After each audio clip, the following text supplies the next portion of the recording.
Hi everyone, welcome back into the studio. Today I'm going to do a wildlife with you, wildlife landscape. The only thing that's going to make it really a wildlife is I'm going to put two moose here, a cow and a bull. And you don't really have to have that if you don't like the wildlife.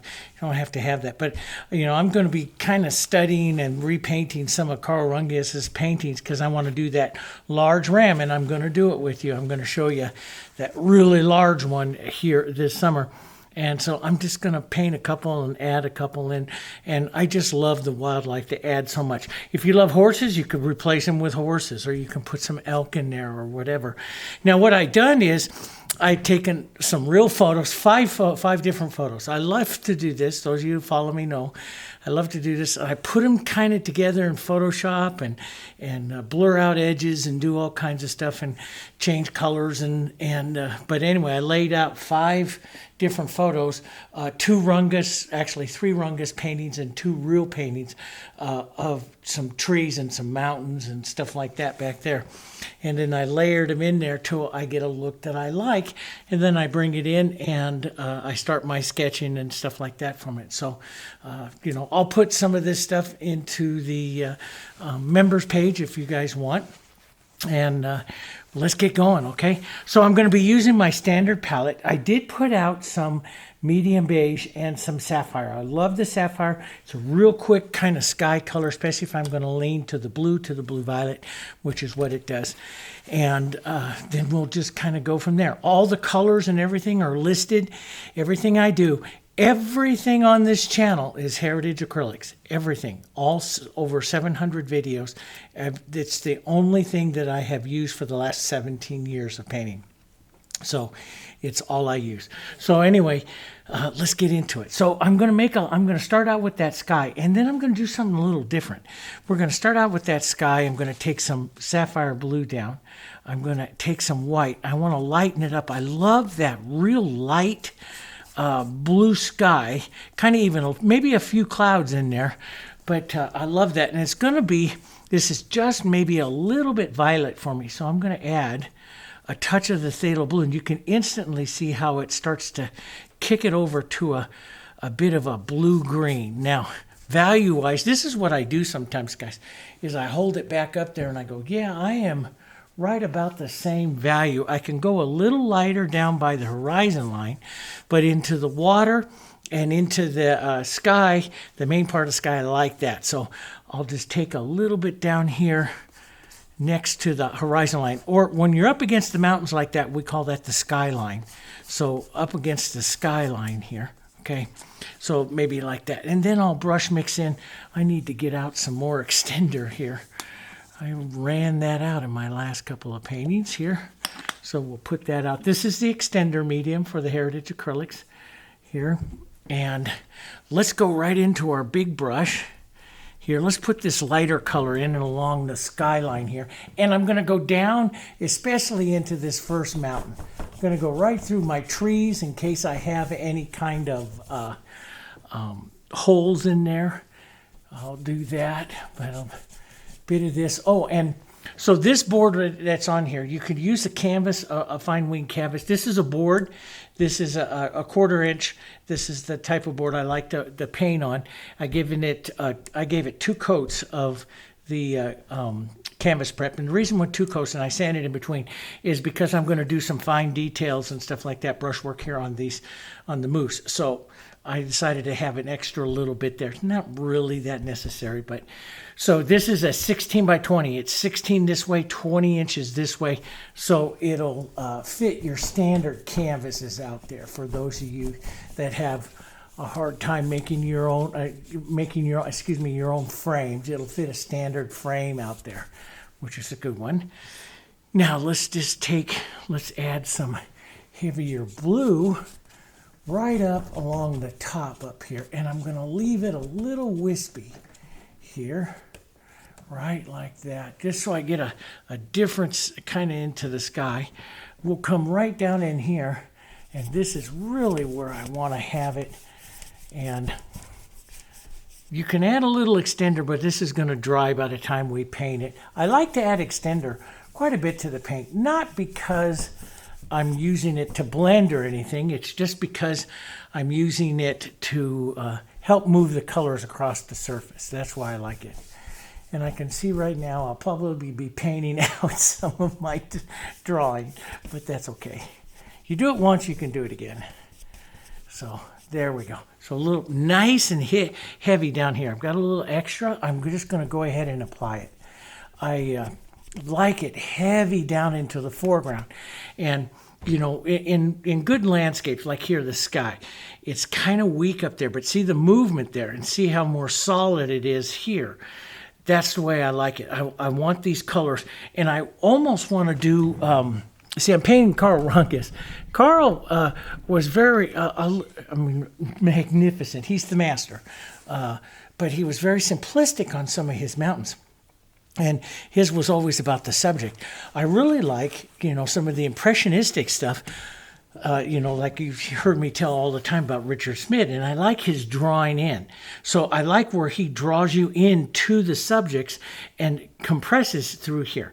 Now, sometimes Carl does that as well, but I really like that. And I think I'm going to kind of go for that here on these guys today. So I'm going to grab let's grab a smaller brush here, looking for that one. And what I'm gonna do is I'm gonna base them in with a medium to a dark, a little bit of transparency to it. In the photo out there, I have them a little bit too contrasty. I want them a little softer, but I want to create them, some colors in them, and then I'm gonna paint over them a little bit to soften their edges. But I want those colors on there, so I'm looking at that because that's gonna set the lights and the darks, or basically the darks for my painting. Okay, so I'm going to do that right now. So I'm going to take some burnt sienna, a little bit of a blue, and there's a tiny little fly flying here. We're coming into the summer, and the little flies are coming in. We have a huge building here, 13,000 square feet and 3 floors, and they find their way in here. So I'm going to take some burnt sienna and a little bit of my phthalo blue. I'm going to bring light in from the left here. So I want to come in, and I'm going to set some dark values right now. And I can change this, but I'm going to set some of the darks so I know, so I have a good idea here on this painting, what I'm going to, the values that I can use. So these will be some, right in here on these moose, and a drawing in, these will be some of my darkest colors that I'll use. Now I'm going to soften them and paint them, you know, throughout the painting process here today, but I want to start them out pretty dark. So she'll get this right in here. This is the cow. She'll get it on this side. We'll get some dark right down here, this back leg, right back here. This other leg, I'm just going to paint those two together for right now. Maybe here onto her barrel. Here, that's good. And then let's just add some medium beige, maybe a touch of blue, goes a little gray, real soft. Let's just, almost a medium, maybe just a touch of white into that. I usually put out medium white. Medium white might be good to add to this palette, but let's just put in, and I'm going to do them fairly heavy, fairly opaque, because I want, this is where I want the viewer. This is the subject of the painting here. So I want the viewer to really, I want them to draw into the painting right here and see everything. Maybe to the face, a little yellow, a little light, a little white, just a touch lighter here. I'm going to keep them simplistic. Matter of fact, you could see my brush. It's not a great brush. It's an old brush, and which makes their edges not perfect. And the old brushes don't put as much of a heavy textured edge, which is one of the things that I'm trying to avoid here, a heavy textured edge. Now, let's just take some of this yellow and this color right in here, and let's just softly here. He is going to be a little more atmospheric, so he won't have quite as many darks and stuff as her, because I want him to recede into the painting. back there, so I drew him back a bit. A little bit of extender. So he doesn't have to be as heavy, opaque in color as she does. We'll keep him a little softer. I'll just redraw that leg there. Put that in. We'll build that nice big chest of his. And then up into his horns and stuff here. That front, he has a little bit of light. We're going to end up, when we do the trees, end up painting some of this out. So, but this will give us just an idea here. There we go, of that. So this is the controlling color. And as a matter of fact, I could probably go just a touch darker, a little more blue and burnt sienna, and just some of this in here on her. Right up in this, especially up into this front here. Drag some of that up. Here we go. That's so you're going to get a lot of definition. And if you want to add a few form shadows on him, you can go back and just dirty brush, just softly. You got to remember, you can do whatever you want, but he has got to be less, not as much, not as dark, more atmospheric than what she is. So that's going to control you. So you can put some darks on him, but he has to be more atmospheric, if that makes. In other words, heading more towards the lighter blue. That's going to cause him to recede in the painting. So, and eventually I might. See, watch what happens. If I take just some of this sky blue and I just mix it, and that's all it takes is, see, if I put some of that blue into him, he starts to recede even more. Do you see that? And that's what we call the atmospherics. So as objects recede, they become more like the background. And of course, the sky and stuff here sets the background. All right. So I've got these paintings and those mountains, and they're a beautiful mountain range up in Montana. And I thought, oh, that would fit really nice back here. You know how I like to make winding rivers and all that kind of stuff. So I thought I would do some of those back there. And I'm going to use the knife and the brush as I go painting this today. So I had my 3/4 inch brush out here. And I don't know what I did with that. Here we go. It's right over here. And I left some paint in it. So I didn't do a really good job of cleaning up my act after my last video. To get rid of that, just to show you this, I use the hand sanitizer like this. And you don't have to worry about paint drying in your brushes. You just put some hand sanitizer into them like this. And then you just run it around here. And you can see it starting to clean. It looks like I was using a brown and starting to clean it right off the brush here. And the brush is becoming soft again. And you can use it to clean up your handles. Every once in a while, I'll start to run some of this over my handles here and clean that up. But if you let it soak for just a few minutes, you can see it's all coming out now. If you let it soak for just a few minutes, that'll make the colors a lot softer and comes off a lot easier. But you can wipe that onto your handle there and start cleaning everything all up. The hand sanitizer is really great stuff. What it really is in the hand sanitizer that cleans it is the alcohol. Isopropyl alcohol is basically breaks the bond of acrylic paints. A lot of acrylic paints, not all of them, because all acrylics are a little different, but it will break the bond on this one. And we designed that for that, so that you can use alcohol to get rid of stuff. So you can use that to clean that out. Then I just give it a quick rinse, and all your brush right now is right back to where it was, like almost like it's new. It's got a little bit of here that I could clean up a bit more, but they're really nice. So hand sanitizers like this, and you look for isopropyl alcohol. You want, most of the hand sanitizers, the alcohol that's in there is at least 60%. So that's what you want. That's why it works all the time. If you go buy isopropyl alcohol over the counter at your drugstore, that would work as well. Okay. You don't need something that's super powerful as like a 99%. Just at least 60% or so, 60 to 70% is really good. So now I have my 3/4 inch brush and it's all ready to go here. We're going to bring light in from this side again. And that's the way down in the mountains. And these are kind of sheer mountains right here, dropping off onto this shadow. So we'll use some of that right now. I'm going to bring in some of these browns that I had here, and you can look at those up there. They're quite nice. Maybe a bit of the greens. We're going to model a lot of colors into here and paint some really nice mountains. But the way the light and stuff is hitting on this back one here, it hits mostly through here. And there's a big, huge cut in the mountain, which is one reason why I really liked it up here onto this one. And so I think I will kind of keep that. We'll draw that up, this down. That's going to mix just a bit with some of that blue.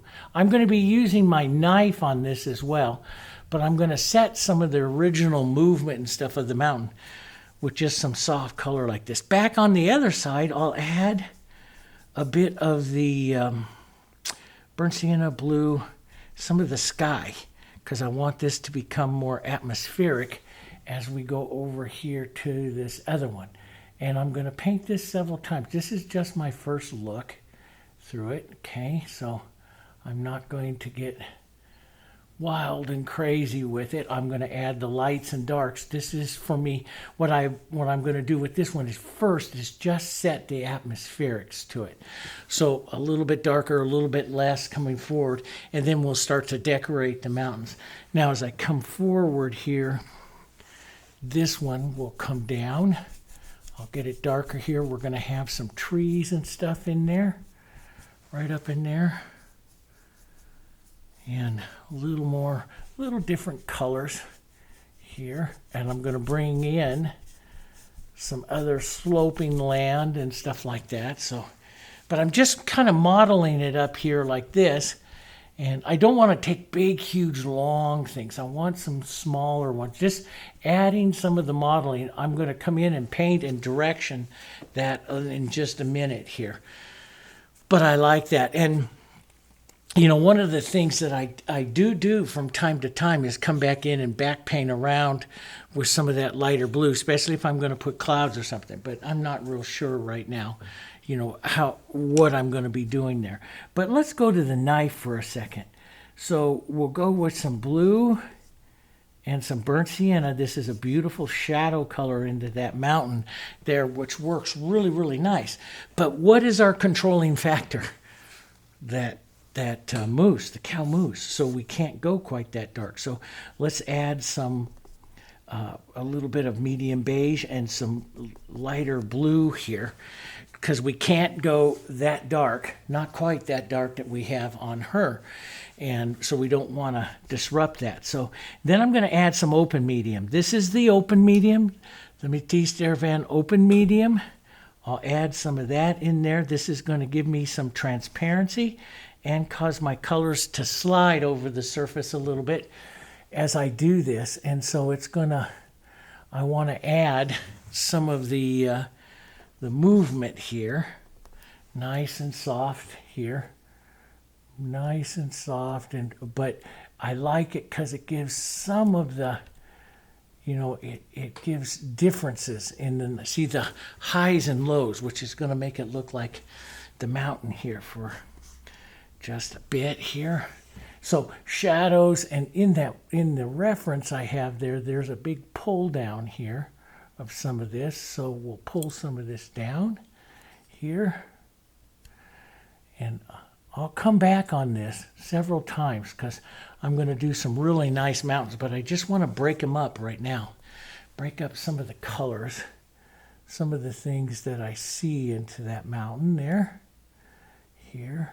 And I don't want to get this too heavy. That's why that open medium is kind of neat, because I can get the feeling of darkness there, but I'm not too dark. Let's gray this up. I like the grayness that comes into the front. There's a real rocky kind of gray in the up there into the front of that mountain, this rocky gray area. So I'm going to want some of that here.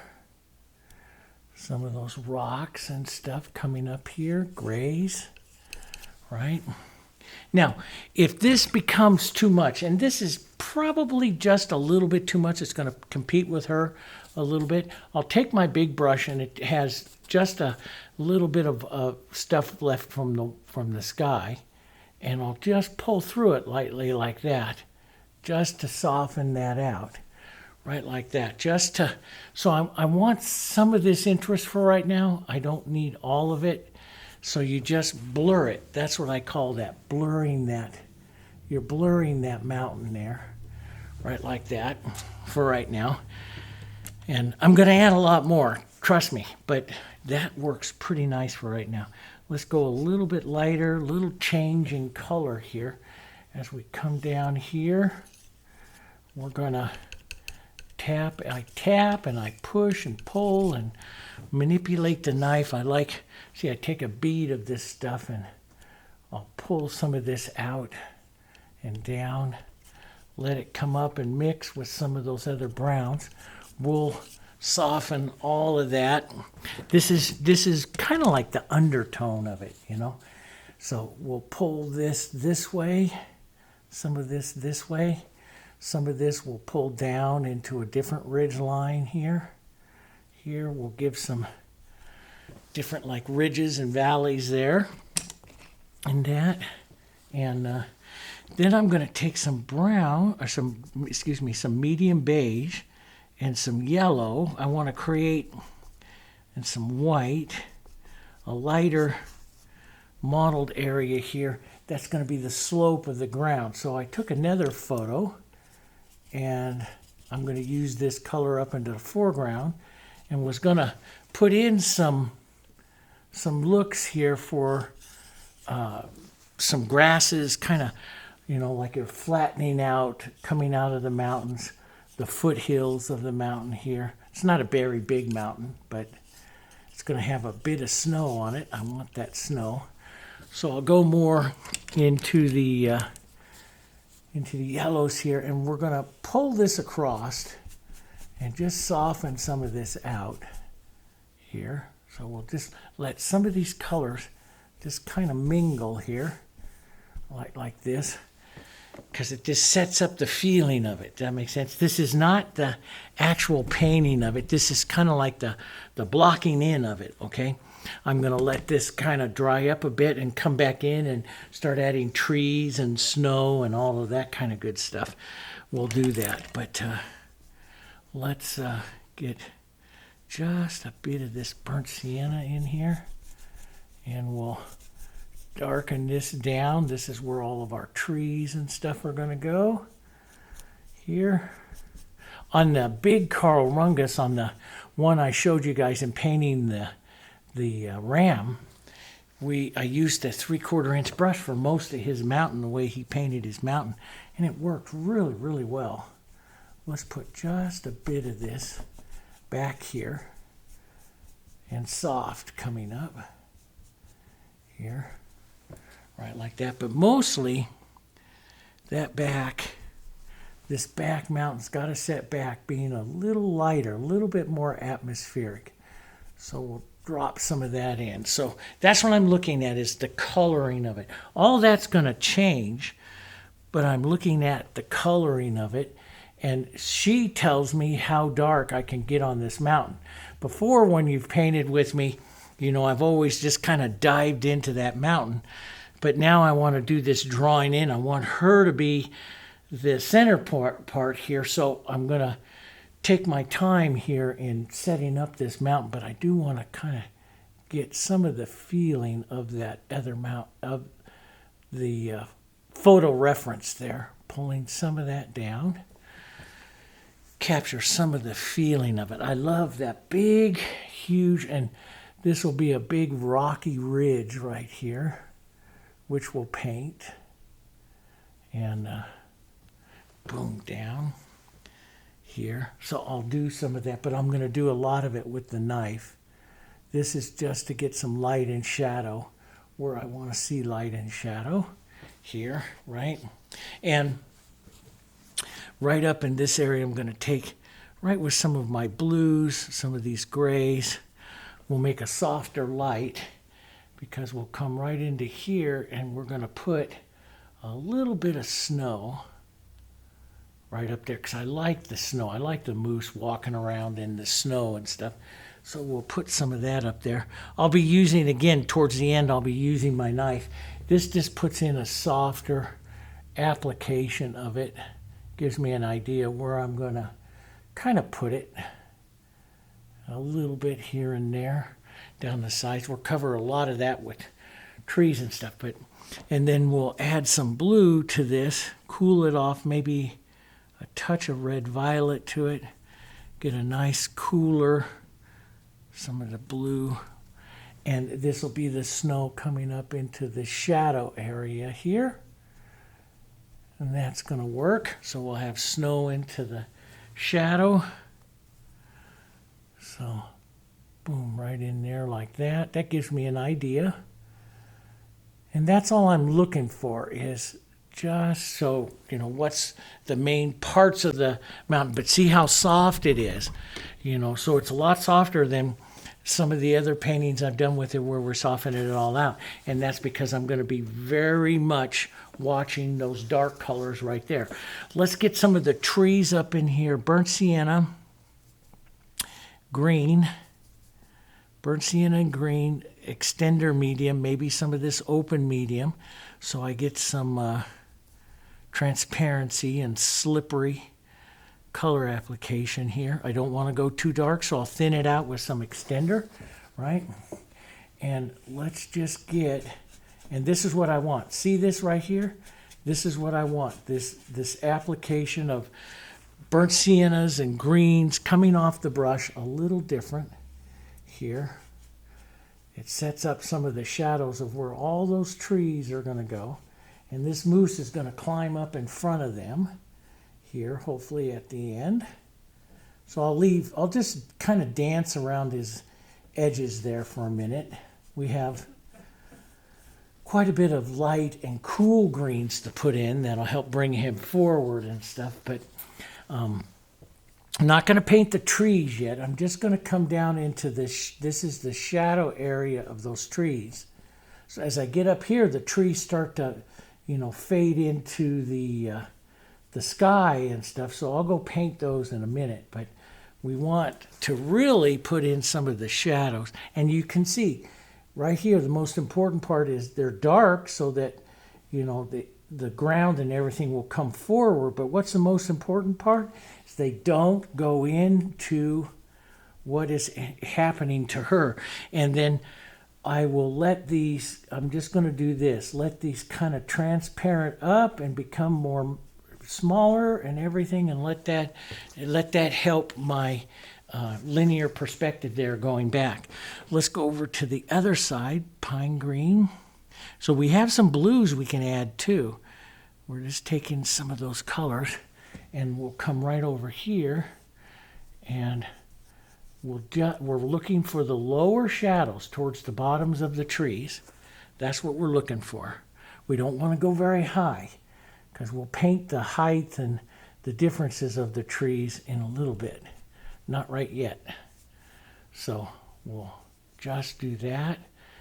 Just get some, maybe a few horizontal, few verticals. That gives you some of the interest that's in there, right? Some of these nice darks that will help this moose come forward there as we paint him. Right, like that, okay? So we haven't done the big. We're just setting in the colors there. So let's go, we're looking to set in colors. Let's go a little bit of yellow into that, a little bit of light, maybe a bit of the atmospheric blue here. And let's come right down across the front here. Maybe a touch more white right in here. This will set the shoreline grasses right there. Right there. And come around. We'll take that up over him a bit, but long ways to go. Long ways to go. But try, you don't have to be perfect. You can let the edges collide into each other and stuff right now. But I want this to fade away. Now, for atmospherics, so I'm going to want eventually this to be a little bit darker. And so I could take maybe a little burnt sienna and green, darken that just a bit right in here, because we want, and we want it even darker as we come forward. Dark colors advance, light colors recede. So that's what I want. So I want this area back here a little lighter. That's got to be more atmospheric. So, but I want a little bit of that green. So I'll just take some of those real lights and a little bit of that green in there, because I want that color harmony. I want that green to fade away back here. Does that make sense? Okay.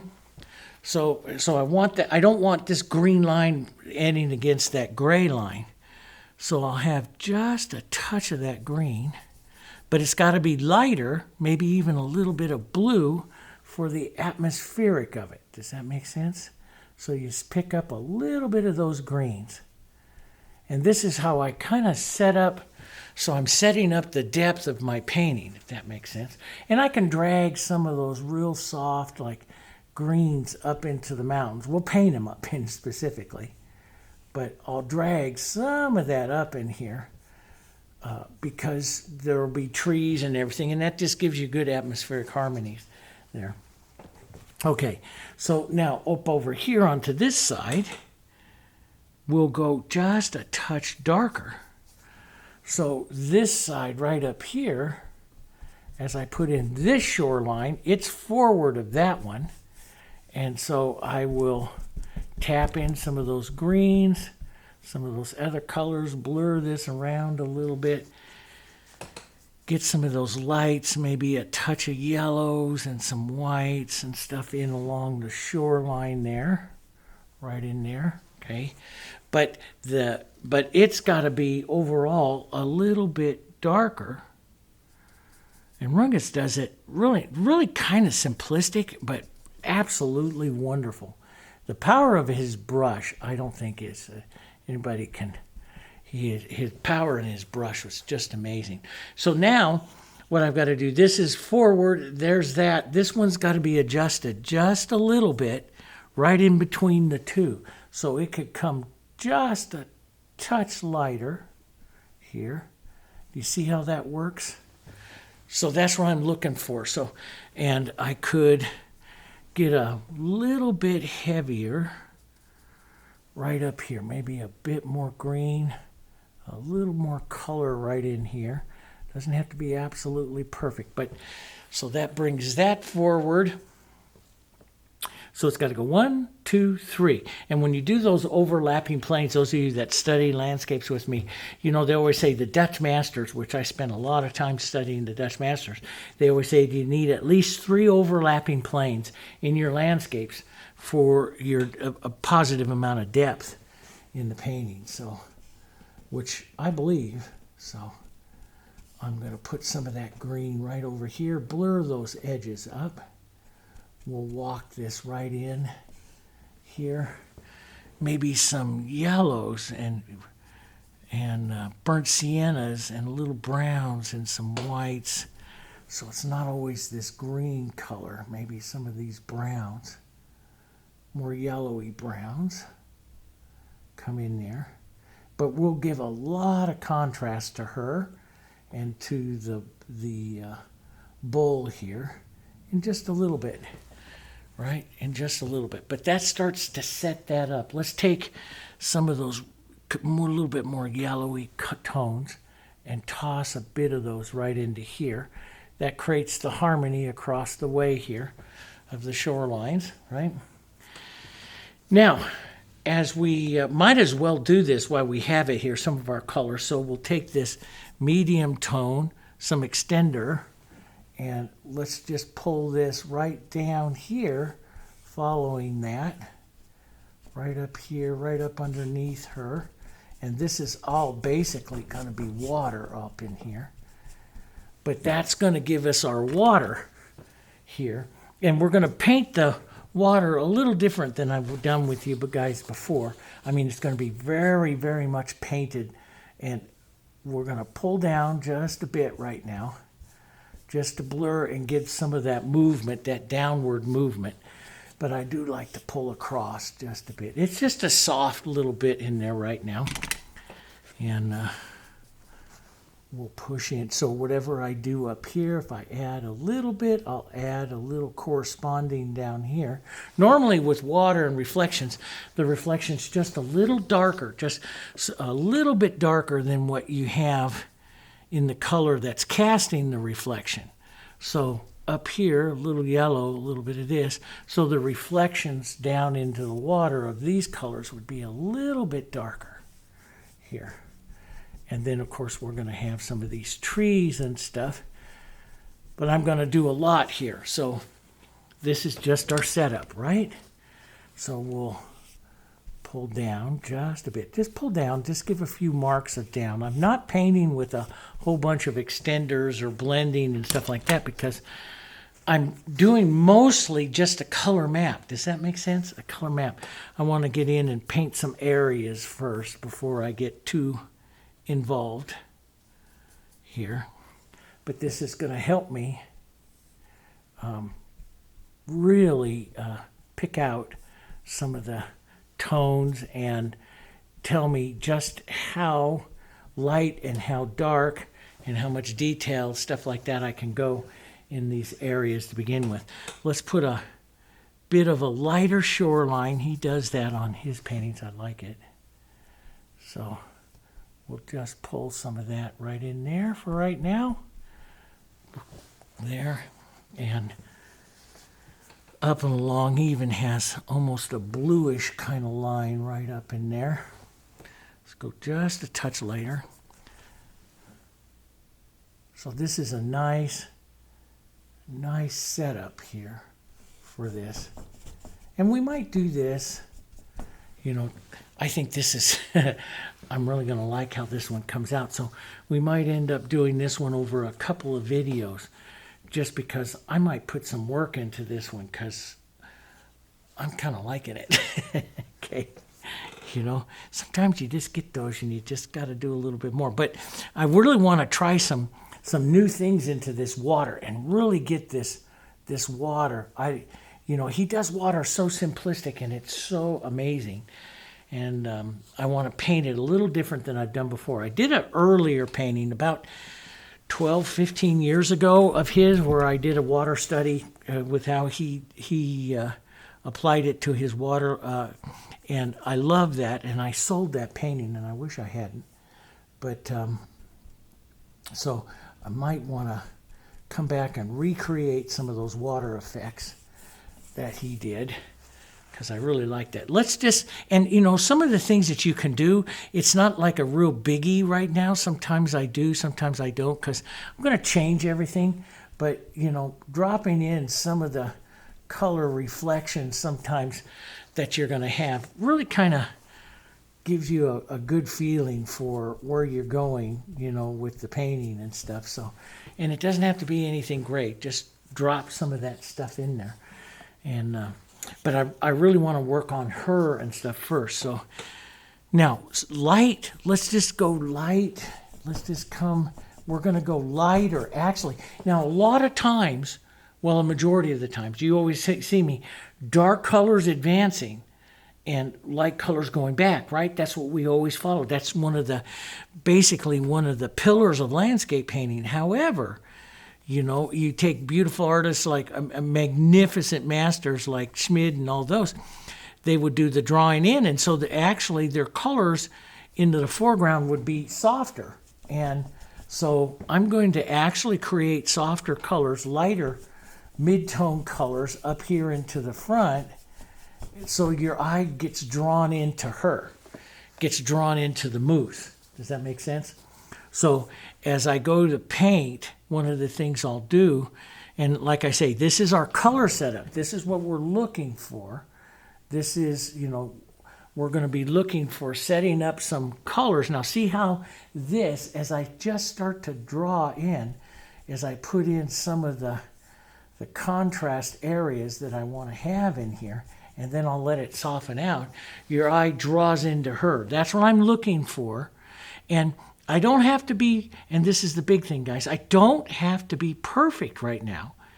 What I'm looking for is to draw it in. Does that make sense? So I'm looking for what values I need to really draw you into this particular area of the painting. Do I need some of that dark right up over here? This is my color setup. This is my map that I'm using here to help me determine the depth in this painting. So this doesn't have to be perfect. What is this? I don't know. It could be grasses and stuff like that. We haven't determined that all yet. But I'm going to have water and stuff like that going on in here. And I'm, greens and burnt siennas and yellows and stuff. And I want lots of color up in here, right like that. That's going to draw your eye. And then all that color is going to be situated right in there, and then it's going to soften out as we get into the backgrounds and into the foregrounds. So this is called drawing in. So boom. So I draw you right into her. Does that make sense? And so pretty soon we're going to have to put more color on her, determining where we want color and stuff like that. And I'll look to lines. Since I did this with the open medium, you see I can come back and smooth out and stuff. But yeah, so as if I add a lot of brushwork into here, that allows me to add more brushwork back there. Does that make sense? It's a balance that you've got to do. So you never want your mountains or anything to compete with anything that you've got going on up here. So if I want a lot going on up into the front of that painting, I've got to have some of those darks and colors and brush movements and stuff all along in here, moving around, reeds and grasses and stuff like that, that'll allow me to do more into the mountains. It's a balance. It's a balancing act that we're going to do. And I'll probably make her just like like I did there in that one. That's actually different moves from a totally different painting. But I put her into some of the movements here, and I did that on purpose in that I put her into the movements, the cast shadows, in case I needed to make more movement in here to bring her forward. Does that make sense? I want all of that movement here and softer and stuff back here. That's going to be the goal of my painting. And so I think that is going to work. I'm going to take a brush here that's maybe not quite as old, has a little bit better edge on it. And let's come in and take a little burnt sienna and blue here and clean some of this up a bit more, a little bit more darks on her here, like that. And yeah, and we'll put some mid-tones. I'm really going to get a lot of, she's small, but I'm going to put a lot of brush marks and tones in on her because that's what I want. And I'll go a little bit more burnt sienna as I go up to the form shadows here. So she's a little warmer. This side will be cooler because light's coming this way here. So I'll just drop that in. A little bit of the rounding shadows for her. That'll help bring her forward. We'll get some burnt siennas and some yellows. I'll even put some of the greens and stuff like that onto her. Some of the colors around her. A little bit of that yellows, a bit of the green here. Just tap into that. She's going to carry a lot of color by the time she's done because she is going to be the focal point here. And she's going to be looking out across. I have them looking out across, and I'm just thinking about maybe putting one coming out of the trees right there. Might happen. It might happen. He did that in a painting, and I loved it. They were just, and yeah. And I'm thinking, when I start doing this, and I start thinking about all kinds of funny little names, like, for here, I wanted to put like maybe a moose coming out of the trees there, and I'm probably going to do it. And I want to call this painting Intruder Alert. You know, it's just fun. I start having fun, you know, starting to think about fun names that will come into this and stuff. So, but yeah, so we'll start some fun things. Thinking of some fun things. Nice soft medium beige is a beautiful mid-tone color for her, and I might, you know, and use that. She's going to need to have some contrast, so she's going to overall stay kind of dark, but we'll put some of the contrast and stuff into her with a few lights and stuff. And you can see in his, I mean, he's got just some big boom shine highlights, because they do get a real glossy, almost a purpley cast into some of their highlights. But this part right here will hit a nice highlight, and this part of her rump right here will hit a nice highlight here, right like that. But all that work, see, is starting to bring her further forward and stuff, which is what I want to do. And you know, when we go back here, see, I'm going to use this small brush for a second. When we go back here, I'm going to have more opaque color in here, not as much movement. Now, so in other words, I want to soften my brush movement. That color's really wet. All this is still really wet, so it's hard to do that because I want to keep it thin. But I want to keep my brush movements here soft so that this moose, so the bull comes forward. So my brush movements, I want a mid-tone shadow and mostly opaque in there, but my brush movements will be softer so that he doesn't have as hard a time coming forward. And now that we applied a little bit of shadow to her, we can come in here and build like this shadow side of him, not quite as dark as she gets, but he can have some of that right in there. So he won't be quite as dark here, right there, here, touch that down. Some softer medium beige to help lighten him up. Beautiful color. You can also go to the grays here, right in there. That's too smooth for him, but we'll get there. But see, that's really, really wet in there. But that's giving me a better idea on her. Let's take, well, that tacks just a minute, a little more shadow dark right in here on her. So when I'm painting her, it's like I do with a lot of the Impressionism, good alla prima Impressionism, I'm going to be painting all around her, light and dark at the same time. And but the shadows tend to be more transparent. I'm always thinking shadows transparent, and I'm always thinking the lights more opaque. Bit more yellow into the ears, lighter colors here into the ears. She has this big light ear right there. One up onto the other side.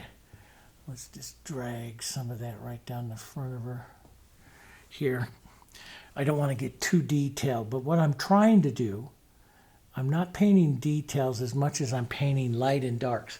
Trying to find some of her light and dark, and if I find, get her pretty close to light and dark where I want it, then I'll be able to paint that mountain up there. Does that make sense?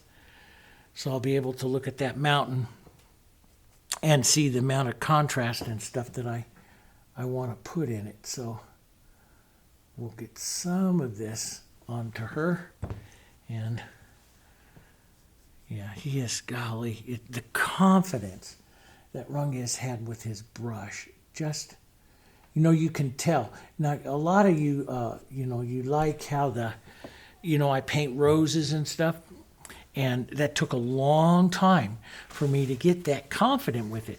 But that's the thing, is confidence. And anybody can do it. We can all do it. I don't care who you are. I can teach you how to paint because it's an application. It's a process, and we can teach a process. You know, one of my students who was a great music teacher and stuff, and he said once into the class, he said, if we can teach somebody to read and write, we can certainly teach somebody where to put color and what color to use. And that's so true. It is so absolutely true. And so it is, but it is how you approach it and the amount of practice that you're going to do, what you're willing to accept. You know, when I'm working for something, I don't accept anything but really a full understanding. So I will keep practicing and practicing until I have a full understanding of it. You know, so, but there, that's going pretty good on her. I will want to do more, but I want to get some other areas in. Let's smooth some of this out. The smoothing out will also give her a contrast. Here, this will make that look like water back there. Smoothing it out so you can see, and this is just a little number 4 brush. The fusion brushes are perfect for this because they're so soft. So we can, as the colors are still very wet here, I could use them to soften out quite a bit here. There you go. So now you see her really starting to advance in here. But this is kind of what I want to do. It's kind of what he does into the water. I want to get this water a little different than I've done before. So we're going to work on that. But anyway, we want to add some trees. We want to add some of that stuff in there. But this is the first really good look. I like how what I'm doing is I'm capturing an impression in my mind of where I want to go with it. Does that make sense? That's what I'm working on. Let's take a little bit more cooler dark, a little bit more red violet into it because she wants to have some of that. Let's use that in her well. So she's going to carry a lot of color, guys. We're going to let her carry a lot of this color there. And even though she's small, we're going to do it because it will give her the greatest interest. And let's pull down. She's turned side just a little bit, so we'll pull down this side plane right here, right like that.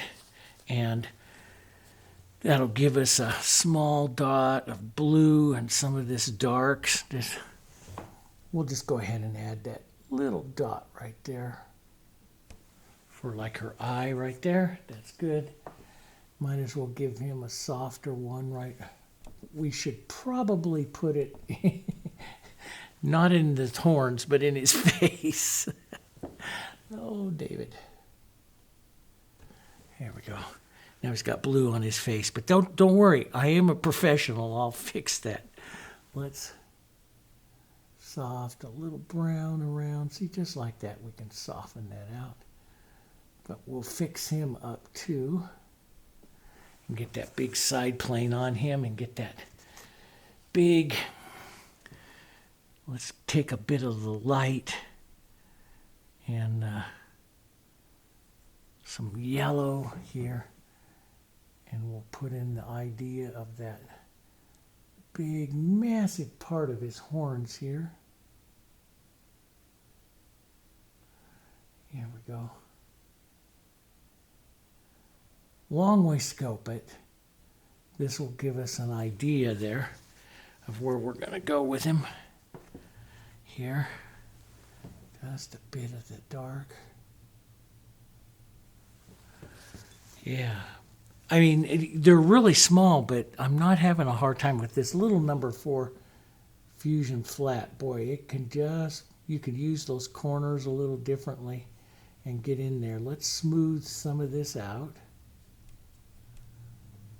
so that, as you know, we don't want to have too much stuff around him competing against him so he comes forward. So we'll strategically apply our trees and stuff here so that they don't interfere too much with him. Okay, So that's pretty good. As a matter of fact, we could come in and do that. We could work on some of our mountains and stuff. Now, I think I've got a real good feel for the darks, but maybe a little bit more dark right up in here into some of this casting shadows. So I increasing the dark here. Right up here. That's going good. Right like that. Okay. And let's cast, you know, he's going to be, I think, right on the bank here. So we can put some casting shadow and stuff, but he's probably going to have all kinds of bushes and stuff around him. And he could, if you look at that, he could have a bit more dark right into here, you know, in looking at comparing him to her, he could probably have a little more dark. He can't go as dark as her, but he can come a little bit closer.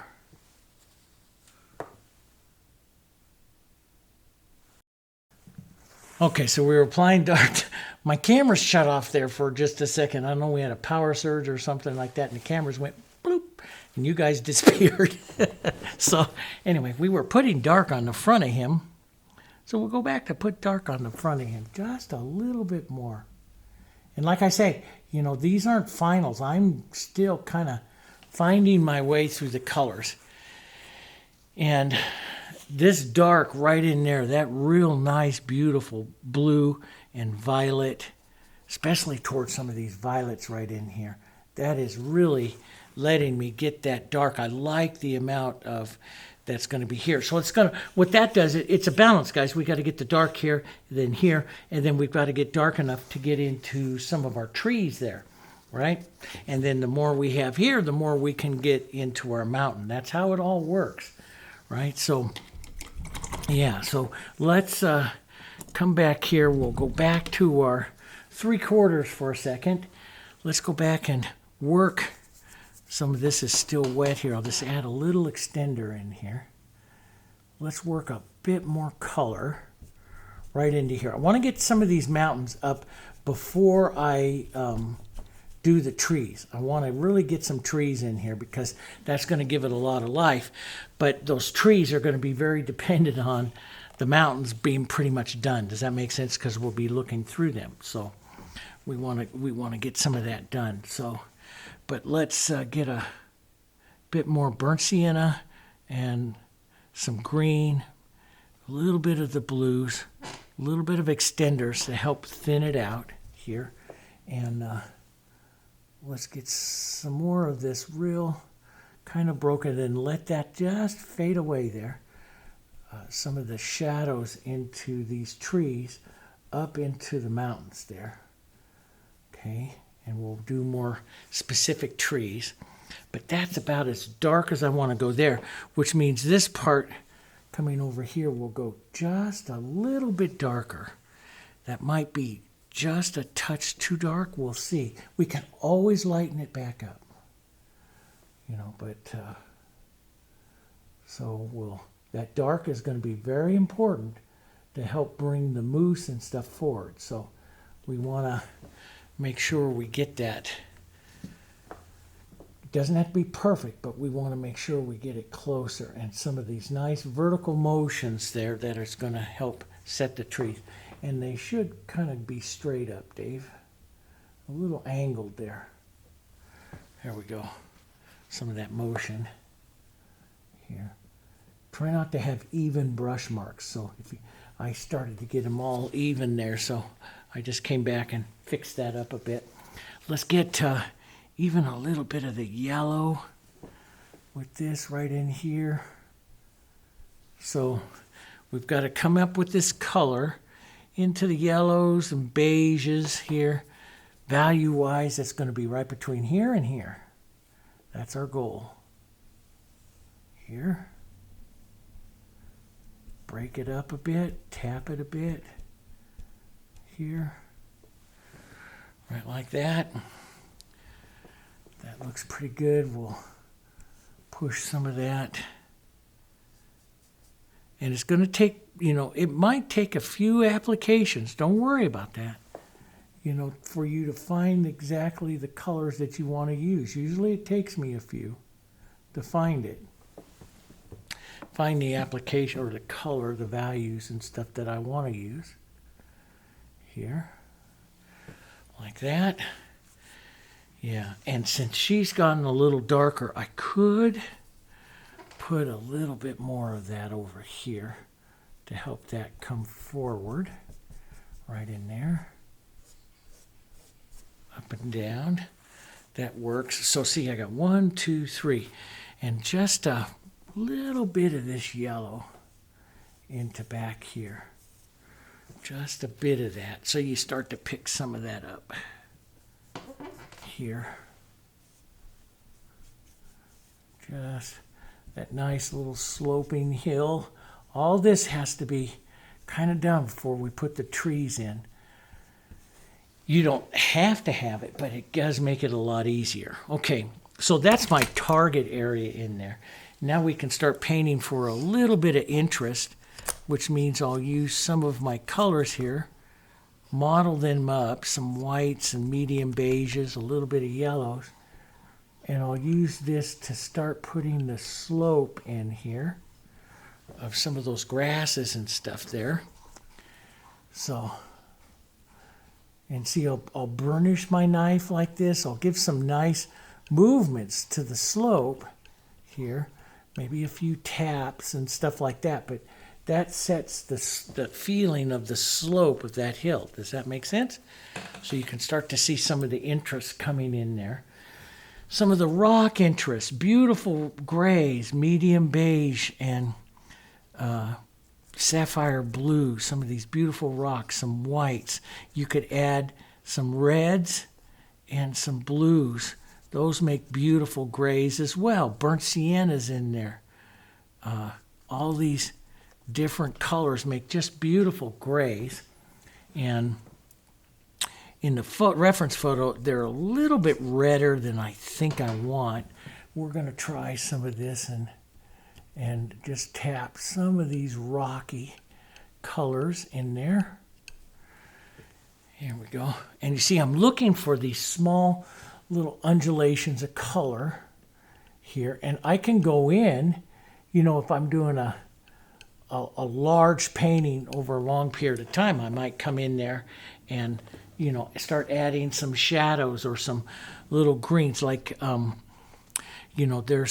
let's take a little burnt sienna and green. I love these two colors together, modeled. They make beautiful, tree line colors and stuff. But we can just pull through like this to give some lighter colors, a little bit of that gray into there. And it'll start to look like little bits of green and tree that will be up on top of that hill as well. Right up in here. That on top of that mountain, tree line and stuff growing up that mountain there.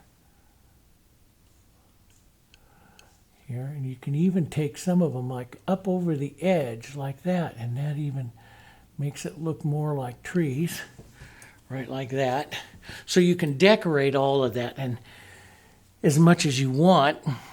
And I probably will do some of this because I like that. And you can push them too, which gives you a soft application here. Or if you don't want to, if you're using oils or something, don't ever touch your paint. Just use a brush. Just push it up with a brush. I like a little bristle brush or something. And push that up in there and start adding some little bits. But breaking some of this up here. Little bits. Burnt siennas, greens, yellows. Yep. Some of you in the last video, my One of my labs just joined me in here. She's the snorer that you hear all the time. So she's now underneath the table. We might pick up some snoring here pretty quick. So I'll come up into here and I'll just softly, see, I use that knife, and what I'm doing, if you notice, my paint right here is really thick. So if I want some transparency, I'll add the open medium to it. That'll help give me some transparency. But my paint's really thick, so it kind of skips over the surface, and I get these highs and lows, and that's what starts to make it look like little trees and stuff like that up in there. And you can always, like if it starts to get too much, just take your brush and pull through like this. See how that blurs it? See how it blurs? The blur will send it back, see? So the blur sends it back. So you don't have to go over too many times. You'll blend it. There's a difference. I always call the blur and the blend. You know, like in the seascape, I was doing some blending where I'm really pulling through that seascape. If you haven't watched that one, go do that, because I pull through and I show you how to blend with the big paint scraper. And it's really a great thing to have in your, repertoire of your techniques for yourself as an artist. But there's a difference. I always call it a difference between the blend and the blur. I'm going to take just a soft brush here. So this is the blur. So I'm only pulling 1 or 2 times to blur those colors, and that creates the softness that gives it a little bit of its atmospherics. If you pull a couple of times, you start making those intermediate values, and that's the blend that I call the blend. And I don't want to do that, so let's just take this. Let's just blur that down. Give it a bit of a vertical for the feeling of some trees and stuff, right? And blur that up there. That's kind of neat. So burnt siennas, pine greens, and yellows, and here. And so I'll put a color on like that. I'll pull down to give it a bit of the blur. And I'm adjusting the pressure on the brush here. I'm feeling the brush on the surface. I want it really soft on the surface here. I want to get rid of any kind of lines here. So I just give that. And I want some of these highs and lows because I want some of these rocks in there, right? And I can come back and touch in a little bit of rocks and stuff here. But I want to get some of that rocks and maybe a touch of the lighter here and there. And you got to remember your acrylics dry, a value or so darker, so you might see more contrast now, and then it'll soften down, go away. So that you have to keep in mind as well. Let's take some of these soft colors, a little burnt sienna, some of these darks, not quite as dark as we used on her. And let's add some of this mountain interest up here now.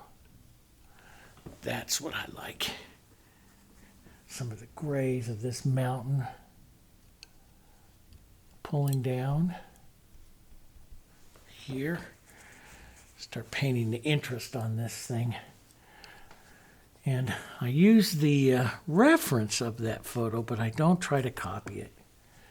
Then my painting just gets too stiff. So a few rocks here. Granite kind of faces there. And a little bit of blue to help keep it on that gray side. Here. Go. And we're going to cover, I'm going to do all this beautiful little work in here and then cover it up with a tree, but that's okay. It's good practice here. Get some of that working in there. Let's get some of that snow. Model that in with some of the blues and these grays so it's not pure white, right? Get some of that snow in there. Oh, that's a little too much yellow. back that out here.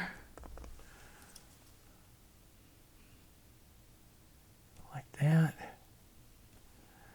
Right along that ridge line. Some of that snow. That's kind of neat.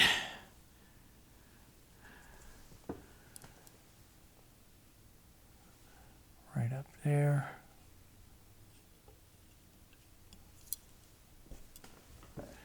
There, and we'll have that bluer snow. Let's come over here. A little bluer, a little bit of violet here. Yeah, it's really funny. I've told you in some of the other landscapes we paint, you know, in studying all of the masters and their colors, I like to study their colors. How many paint the light snow with really a light orange, and then the violets into the cooler shadow snow. Yeah, it's really kind of interesting. Let's go over here to a bigger brush, and we'll apply those violets a little bit more careful, shape following here along that ridge line,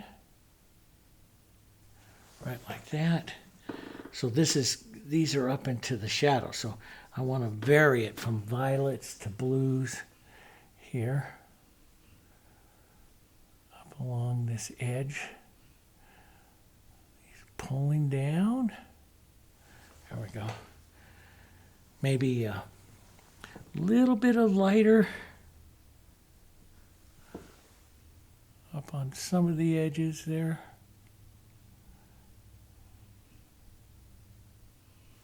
There we go. Probably do that again, but that'll help. Here.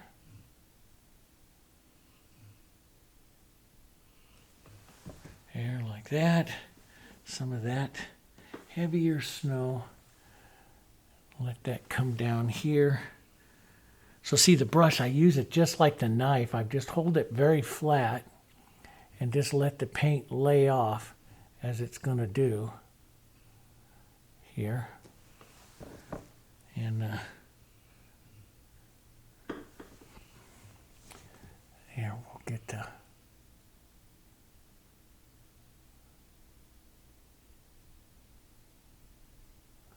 right in there. Hold your breath.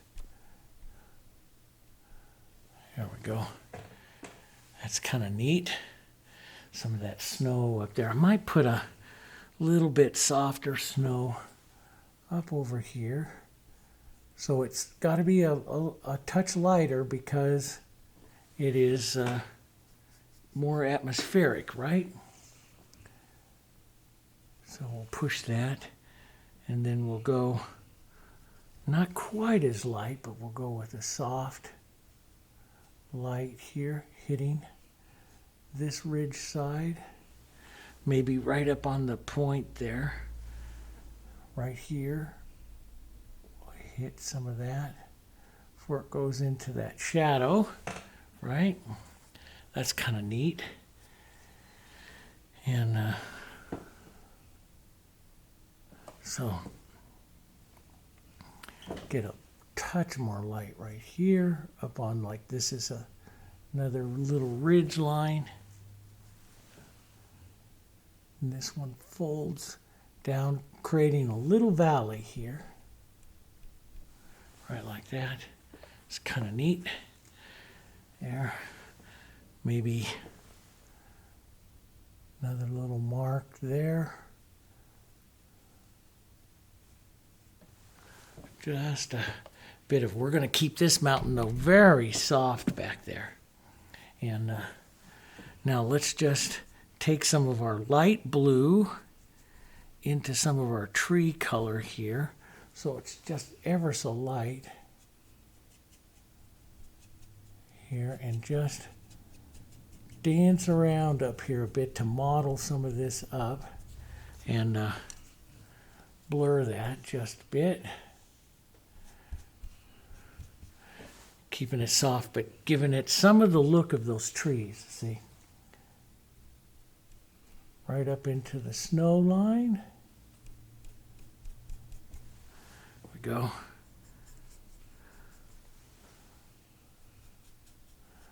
Just little marks. Makes it look like there's trees on that mountain. Blur it. There, softly. Just, don't do it too many times or it'll all disappear on you. A little heavier here and there. And blur that down.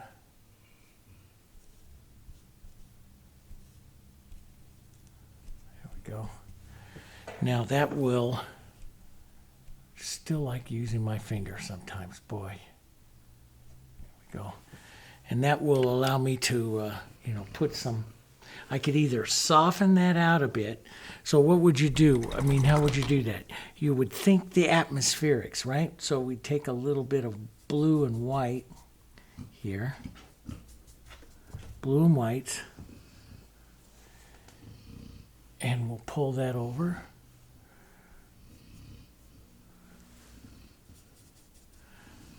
And soften this out just a bit. See it?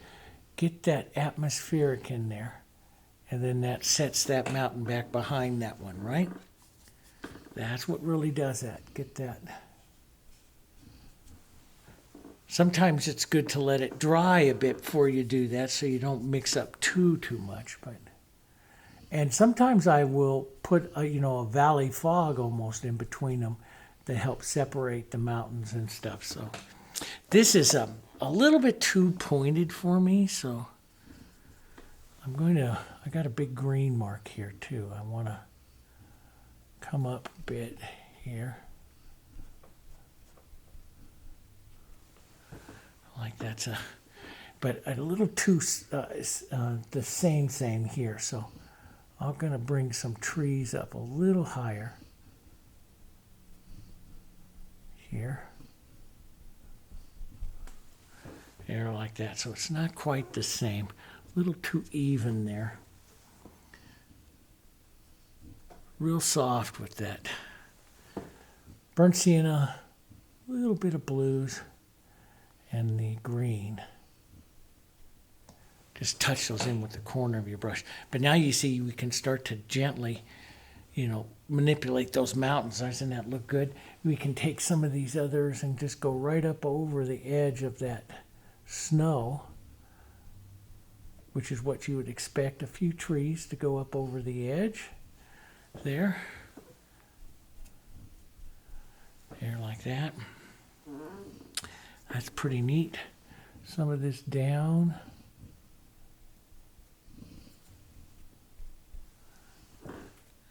Yep. Some smaller ones there. Just a little chisel of your brush here. That's pretty neat. I love all of that, how that's all working there. I want to get some burnt sienna and some of these blues here and increase the shadow bit right in here. I can, just right down in the depth of this little valley. I can because the moose allows me to. Does that make sense? She is a lot darker than that.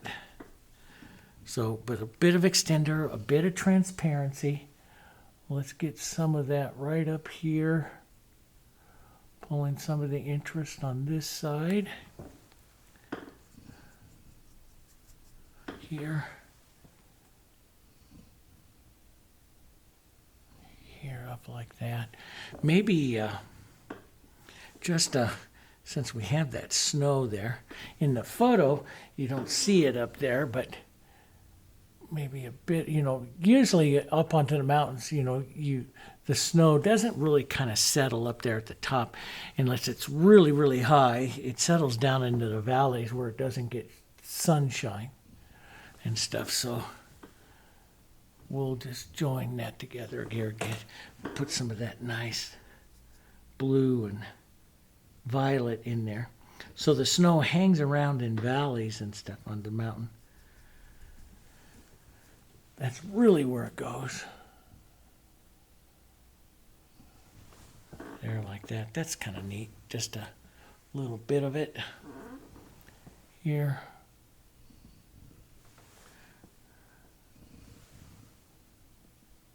Here, right up there. That's kind of neat. There. Maybe a bit more blue, maybe a darker violet there. Go.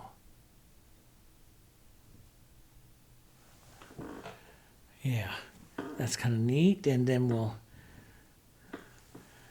fix this light right there.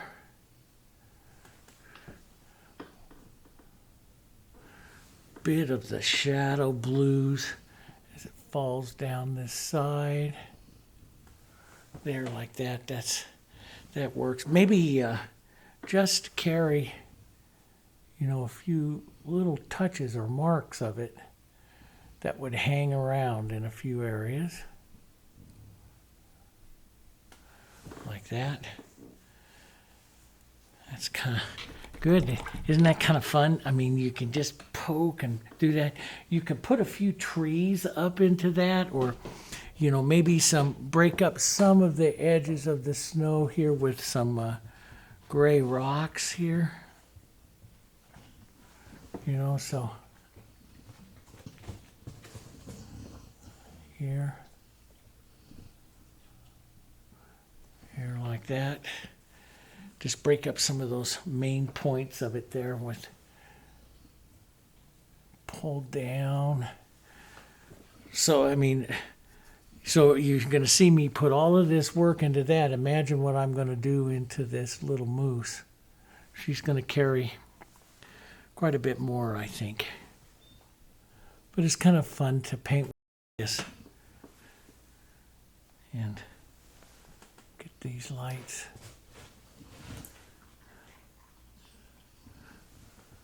Here, get this light right up there so it's stopping right down. You gotta kind of envision, you know, how your mountain is going with the angles and stuff, and you know, because it's all head into the light and shadow right there, and that's getting quite a bit of detail in that.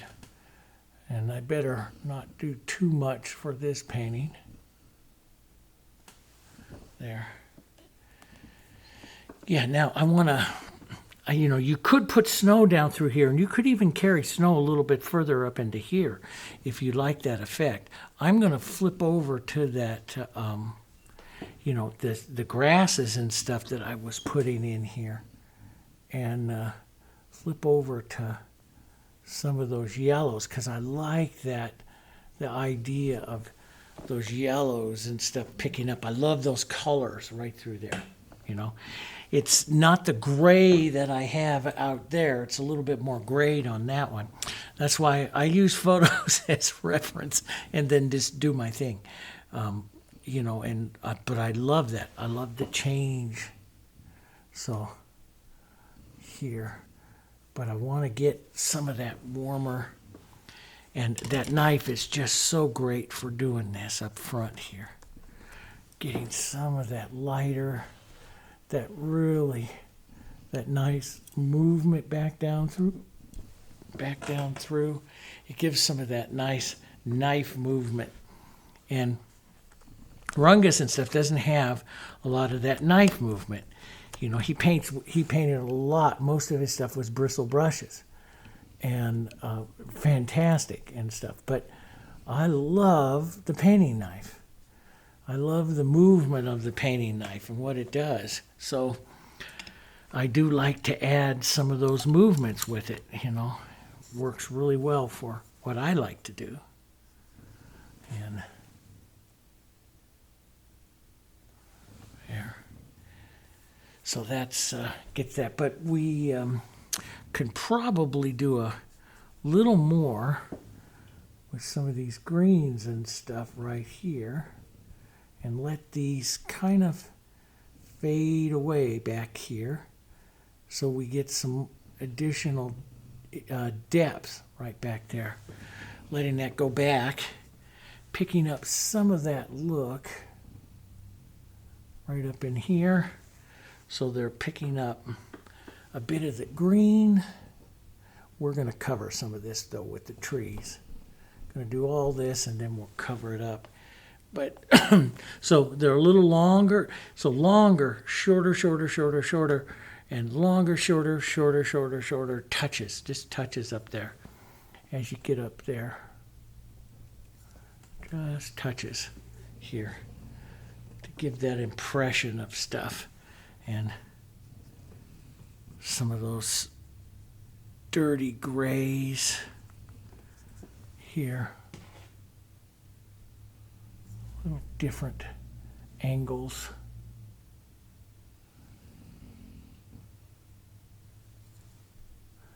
Get some nice vertical rocks and stuff up there.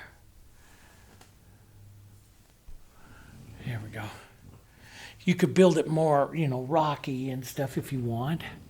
You know, that's maybe I'll make just a, I don't want to get too carried away, but a little bit more rocky right here. It's a little dark, but I'm going to have put it on and I'll take it off here in just a second. And so sometimes like when I do that and I go, I know I'm getting too dark, too heavy, and I'll just go over it and paint it into position. But that gives me that nice interest, you know, and I do that a lot. I like to, you know, overpaint something. You hear me all the time, even with roses and flowers. I overpaint and then I paint it back into position. It's one of my favorite parts of the technique because where I get the greatest amount of interest, I think, is you get, and I said this 1,000 times, and maybe now you'll hear it for the first time. You get that overlapping of those edges, that back and forth, and then that makes your painting overall more harmonious, more soft. You cross those edges each time. And that's what you look for, the crossing of those edges. There, like that. And that mountain comes forward, way forward of that one. That's pretty good. All right, so let's have some fun here. Let's go back to that little flat, and let's use the one that had a bit of a better angle on it. So, light's coming this way, shadows on this side. Let's take some green and burnt sienna and green, maybe a touch of the blue, a touch of violet. That's our shadows, right? And it can be fairly dark up here, but we'll see. I'm going to get a fresh paper towel. We'll come right up through here. Now, so I want larger trees here. These are going to be fairly large, but maybe not quite as much. Let's start out right over here. And I'm going to kind of imagine a line down where that tree is going to go. And I'll push out here. And the big thing is that you don't make them even here. And start tapping a little bit more and a little bit more here. Here we go. Now, you know, there's all different kinds. There's high mountain pines that will have some more, but I'll thicken some of these up. Big thing here is don't make them all the same height, and put some closer together, some further away. That's the ticket. Here. There. And I just used I'm using my little number 4. You've seen me do these trays 1,000 different ways. Big brush, small brush, and sometimes with bristles, sometimes with these guys here, a fusion flat here, which is what I'm using this time. Let's go up a little higher, right up here, so I'll get a beautiful contrast with the white snow here.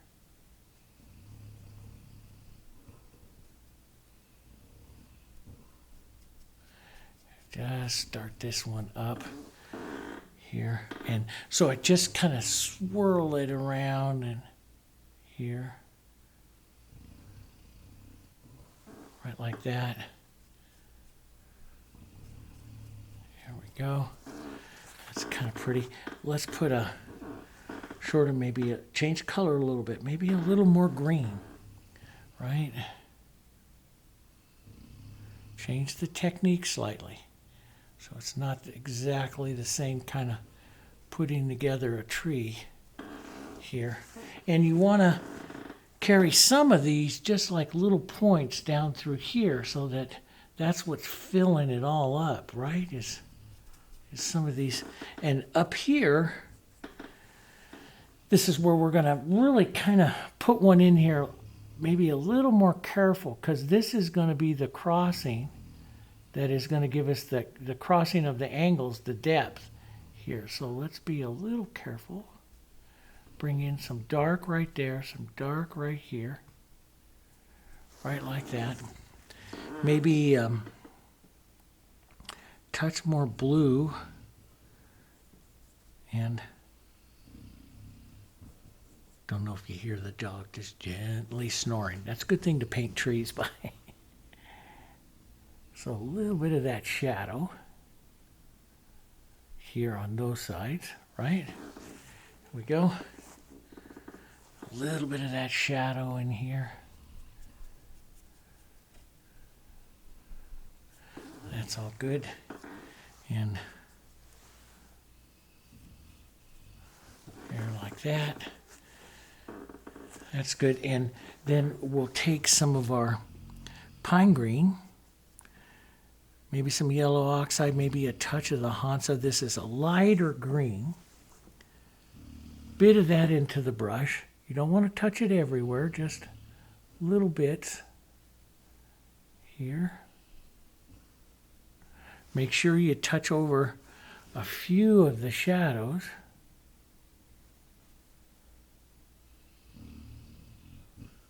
Here. You can have a couple marks head over, mostly on the left because that's where the light is, right? So it's mostly on the left. But a few there.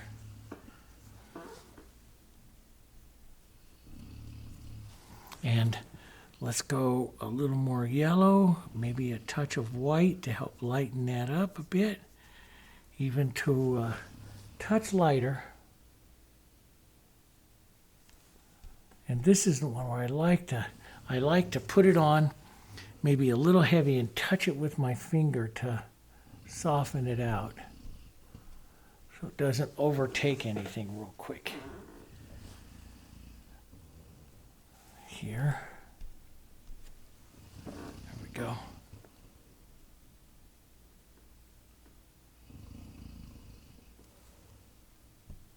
That got a little heavy up there, but that's okay. And a little bit.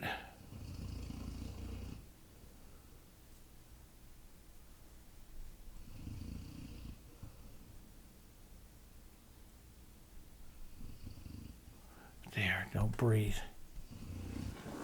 There, like that. So that sets those in there kind of soft. And, you can have some of that real pretty burnt sienna and yellow. That's a beautiful color in those pines as well. Pines and firs. If you get too much green in there,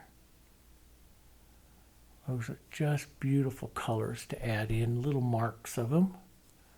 Okay, just like that. And burnt sienna and the yellow. You can add some of that just streaked out here to get that grasses going there. Maybe a bit of the greens in there too. Break those up like that. That's really where I think, when you do these grasses like this, let's get some medium beige and some white in all of that. That's where the knife just really shines. because it puts it on this undulated color like that, see? And I just love how that goes. And then you can give it some verticals and stuff which will make it look like grasses and stuff like that, right? So you can do that here. So then you can give it some verticals there, and it'll look like little grasses and stuff. And I want to keep this over here a bit soft in case I'm kind of leaning to maybe putting a moose coming out right there. And these guys see it coming out right there. So I might show that up. So there. So I'm pushing that a little further back there. And just fun stuff. Let's and so let's just laughing at my dog here. Put a bit of the blue right up there along that shoreline. Sky color right there. And I'll have to carry some of that tree color up in there as well. Up in there. Actually down into here. So let's just take some of those tree colors right in there. We'll work on those a minute.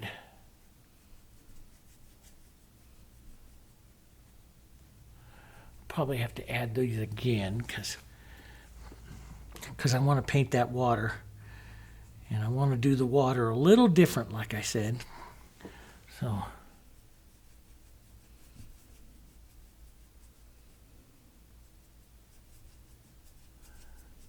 get some of that. Try some little different techniques here. Those are a little even here. This bigger one.